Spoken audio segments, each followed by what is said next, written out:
अंजनी के लाल पिता पावन कुमार, केशरी नंदन है जगबंधन, सुन ले मेरा पुकार। आप हो राम जी के दास, हम हैं रौरा दास।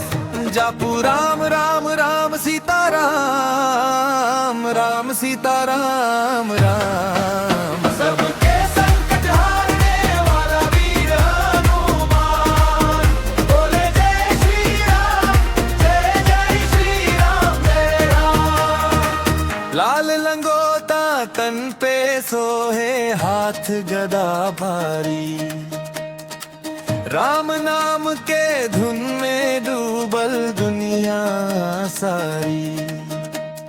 लंका जरा के माता सीता के खबरिया लाइल, भक्ति के जोत जगा के दुख सब दूर भगाइल। दीन दुखी के तू ही राखे सम्मान, सबके संकट हर्ष वाला वीर हनुमान।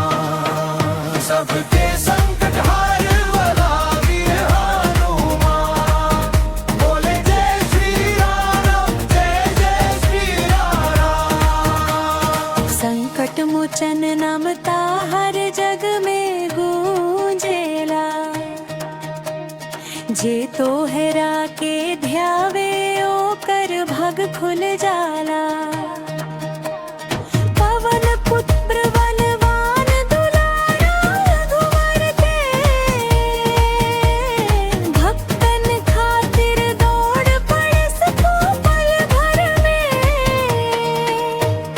राम दरबार में तो हर बड़ा पहचान,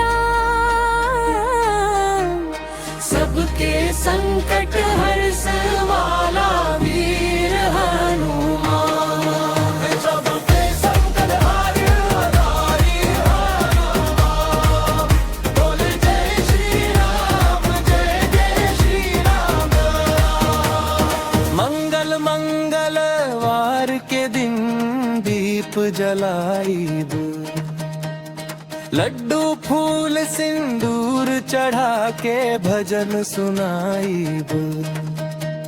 मन के अंधियारा मीटा पाएब पुरण की, कृपा बरसा दो अब हो जाई जीवन रंगी। तोहरे चरण में लागल बार सबके संकट मिटने वाला वीर हनुमान। अंजनी के लाल पिता